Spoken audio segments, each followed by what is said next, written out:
AITA 4, apparently ruining my cousin's wedding? Not the a-hole. My cousin, 28F, and I, 26F, are indredibly close, practically like sisters. We've shared everything from childhood memories to discussing our love lives. I've always been there for her, offering a shoulder to cry on whenever a guy broke her heart. She is getting married this December. In my country, everyone pays for their own seat at the table. I've been in a committed relationship with my boyfriend for 4 years, and we're eagerly planning our own future together, including getting married after we finish out theses. Despite our close bond, my cousin has never met my BF in person, only through video calls. I've extended invitations for her to visit and meet him numerous times, but due to her busy schedule, she's never been able to make it. Conversely, I've made the effort to travel to her city and meet her BF. We were eagerly anticipating the moment when they would finally meet at her wedding, and we had even discussed it during our last conversation. We had dreams of traveling the world together, making plans, and continuing to be the inseparable duo. Now we've always been. However, my excitement was abruptly shattered when my mom received a call from my aunt, my cousin's mom, delivering unexpected news. They had decided not to invite significant others of family members to the wedding due to budget constraints, while still allowing the partners of her friends to attend. This decision felt like a slap in the face, particularly after all the anticipation we had shared about her and her partner finally meeting mine at her wedding.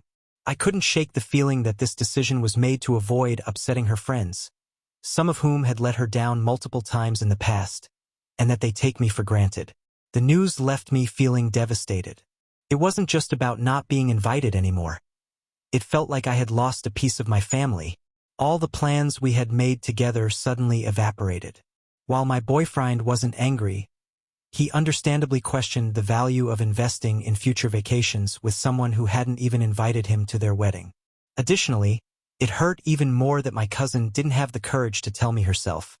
Instead, she had her mom relay the message through mine. When I expressed my disappointment, some family members, particularly uncles and aunts, accused me of ruining my cousin's wedding day by speaking up. They argued that it was her day, and she had the right to do as she pleased. However, I couldn't shake the feeling of betrayal.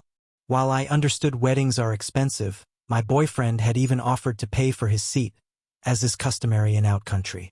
So, AITA for speaking up? Edit. I'd like to add that I am particularly hurt because my cousin didn't tell me herself. Though we spoke on the phone yesterday morning and she knew she was not inviting my BF and that my aunt was going to call any day to deliver the news. Yet, she didn't say a word about retracting the verbal invitation. Posting this here because I want to see both sides of the problem before speaking directly to my cousin. I don't want to act out of anger without getting perspective. Update. AITA 4, apparently ruining my cousin's wedding? Update. Here I am again. Long story short, my cousin uninvited my BF from her wedding out of the blue, without giving a plausible explanation and not even calling herself, but sending her mother to tell my mother, who ultimately told me. I was judged as not the a-hole. So, I had a conversation with my cousin a couple of days back. It seems like it was a mix of her own decision and her mother's influence. Long story short, she is considering making an exception for my boyfriend, but she couldn't confirm yet. She said she wouldn't know until last minute. However, my aunt informed my mother that they had collectively decided not to make any exceptions. Now, either my cousin or my aunt is not being truthful, and I'm leaning towards my aunt. Here's how it all unfolded. Right from the start, I could sense her nervousness. As you may recall, my aunt had informed my mother that they weren't including cousin's boyfriends in the guest list due to budget constraints. I knew this wasn't the real reason. Their financial status is more than comfortable, but naturally, I didn't confront her directly about it. Instead, I expressed surprise that she hadn't mentioned it to me herself, to which she had no response. And I found the decision, where her friends' boyfriends were invited but not her cousin's boyfriends, quite bizarre. Eventually, she confessed. The budget excuse was made up by her mother, as I suspected. The actual reason behind this odd rule was that she didn't like some of her cousins from her other side of the family, who aren't related to me, boyfriends. She simply didn't want to see them at the wedding. Her solution was to exclude any family boyfriends, including mine, from the guest list. After this, she did mention her intention to try to make an exception for me. However, she said she would not be able to confirm until a few months had passed. I have no idea why. She literally said, "I'll try to invite him at the last minute." The conversation ended there, with me not really knowing how to feel. We didn't argue, but we weren't as sweet to each other as we usually are. Mind you, I did not tell her I wanted an exception made with me or anything like that. I promise. I would never try to change a guest list. The only thing I complained about was not being told by her directly, absolutely nothing else. The exception thing was only her doing, not mine. The relatives who told me I was ruining the wedding by complaining have not apologized or talked to me about the issue yet, and I don't really think they will. I'm at a loss for how to feel about all this. I think there were far more tactful ways to handle the situation. I can't even decide if this revelation makes things better or worse, lol. Anyway, thank you very much for your help. Story 1. Entitled coworker and his dad thinks it's funny to hand me a sock instead of money at the drive-thru. This is again posted on another subreddit but feels like it should be here too. And yes, this is only 5 days after the last post. This week just isn't my week apparently. This post currently has 2 updates. This made me super uncomfortable and I have to tell this to everyone. I got so uncomfortable I cried. For context, I am 20 years old and I am on the autism spectrum. We don't know what I have, but we know I have something, so my brain works differently than others. I also have been working at McDonald's for 6 years now. EC stands for entitled coworker. ECD stands for entitled coworker's dad. GM stands for great manager. I love her, in a platonic way of course. OM stands for other manager. She's also great. I don't blame her for what she did, but it didn't help. This day started off great, awesome actually. I had tons of sleep, and got into work on time after some lunch. I work the night shift, usually 3 to 10, but it's 2 to 10 today, and was put into first booth as usual. Nothing happens for the first 50 minutes, but at around 2:50, 10 minutes before EC clocks out, he comes to the back, mocking me after I take an order. EC, 4:27. Me, I'm sorry. EC, nothing. And he starts to walk away. For more context, this guy messes around too much, and the jokes he does are not funny and just, are not needed in a workplace, not the time or place. Think, cringy inappropriate shit, like sex jokes and mocking, stuff like that. Me, please don't do that dude. I don't like that. EC, proceeds to mock me again when you are out of the first window. I grumble, and just let it slide. I have work to do, and I don't see him for a while. I take an order, I think it's just a sweet tea, not too sure, and I look at the screen to pull up his order, while holding my hand out for the money, something simple, and I feel something soft. I look to them, and see ECD looking at me, with me touching a fucking dirty ASS sock. It has shit on it, and it's a fucking sock. ECD has a dumbass smirk and EC is laughing his ass off, and I turn around and immediately wash my hands. I have a blank face but I'm dying inside. I walk back, take the money and start to talk in a harsh tone. Me, don't do that. Don't do that ever again. ECD, dude it's clean, didn't fucking look clean. Me, that doesn't matter, please don't do that. Then OM comes in at the end, and there were mints in the first booth. She comes in, throwing the mints into the car, not knowing what just transpired. OM, for you. Points at ECD, and you. EC's name. EC, yo. My name, should have one of those. This line, broke me. The fact his dad even handed me a sock, thinking it was funny, and not even telling him not to say that, which clearly isn't a good thing to say. Dear God, that parent is horrible. No wonder EC is so entitled. I hold out for a while, focusing on work, and trying to not let it get to me, but eventually, it was starting to get too much and I call over GM, and tell her what happened, and she hears me, and believes me in a heartbeat. I don't lie about shit like this, I don't like to cause trouble. And when I tell her what happened, it got to me. I broke down. I was so goddamn uncomfortable about holding a random ass sock. I had to sit down and take a small break, cry in the corner.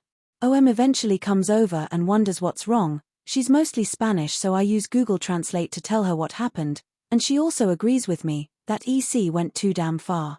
She tells everyone else what happened, and I get back to work. Nothing else happens, but what disturbs me the most is that the asshole dad thought it was funny and a good idea to hand me a fucking sock. Just because it's clean doesn't fucking matter. That's so disgusting. If it isn't obvious, I hate EC now. He went too far, and his jokes aren't funny. I want them to stop, and if they won't, I know his ass is getting fired. Update 1. GM told me that if it continues to tell her, so why, it should stop now. I'll update here if anything else happens. Update 2. I told my dad and he doesn't support me. He goes on and on about how he had it worse and how it's not the end of the world. When I needed him to get through my pain, he just pushes it away like it's nothing. Nothing. Story 3. Threaten to sue me? Go for it. Excel. First time posting here. Had a hard time deciding what subreddit to post this story to. Please let me know if this story is more appropriate somewhere else. Also, English isn't my native language, but here goes. Backstory. I have a 5-year-old daughter with my ex-wife. We broke up about 5 years ago. We had some ups and downs during our marriage. We never argued or fought per se, but we did negotiate a lot with strong emotions and opinions. Yet, we always managed to find some common ground to stand on together. That's why it kind of caught me by surprise.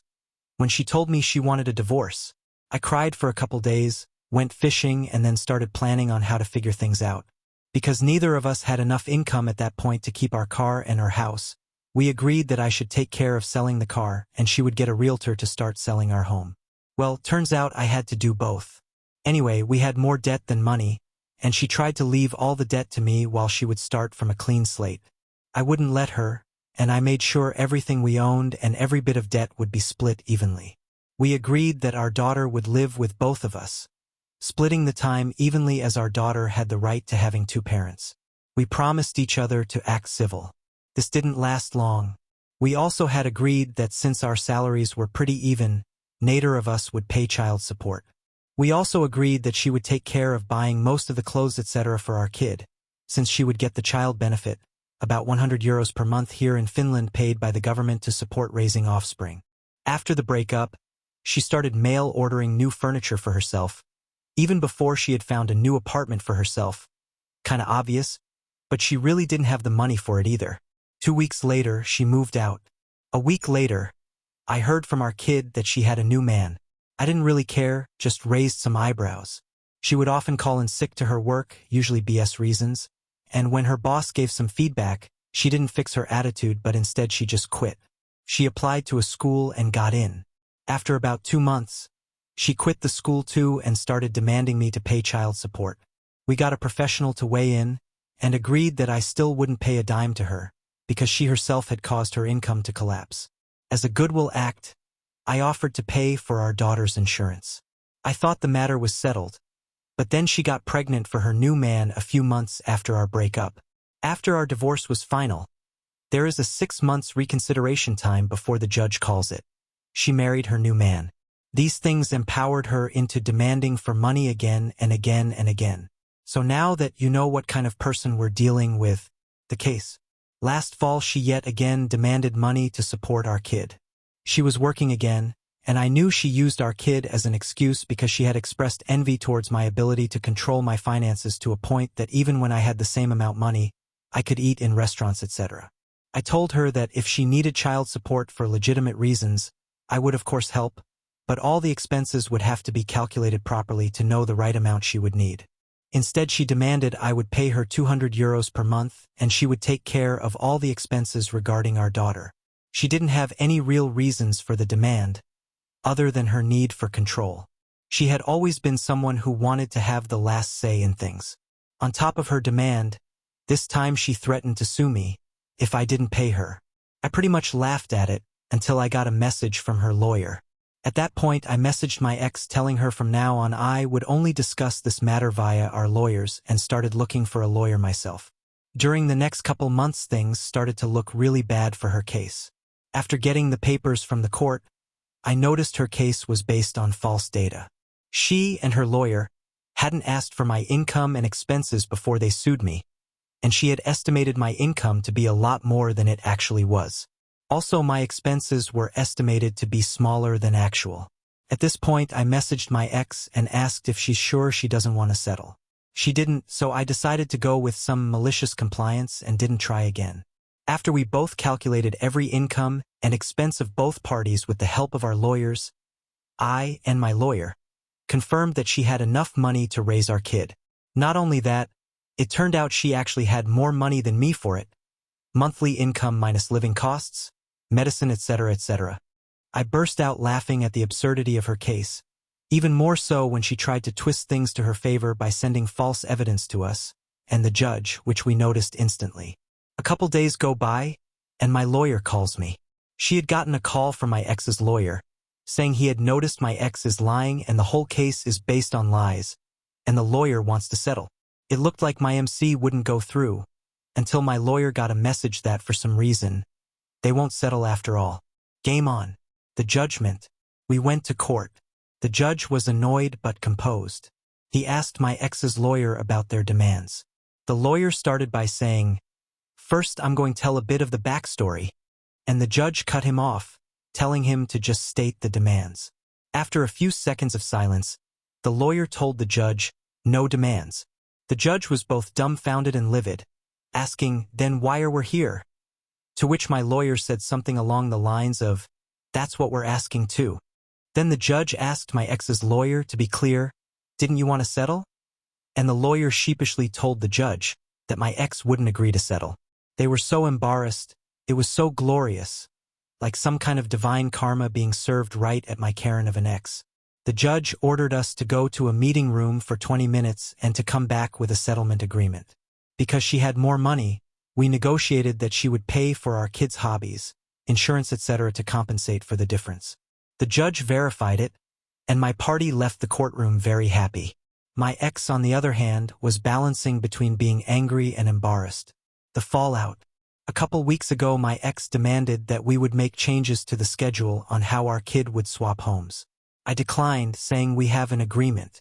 She threatened to sue me, to which I just reminded her about the last time she wanted to get what she wants by suing me, asking if she really wants to do it again. She got mad, and I just ignored it. About a week ago, she sent me a message saying that she had a fight with her husband. Police were called because she attacked him and she wanted a divorce. The police had to inform Child Protective Services, since there were kids present, mine included. Basically, her whole life has gone down the drain.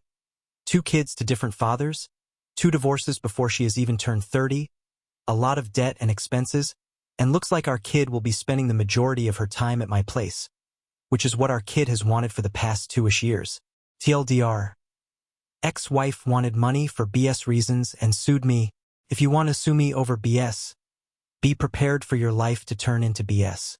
Also, now you have to pay more than half of our kids' expenses.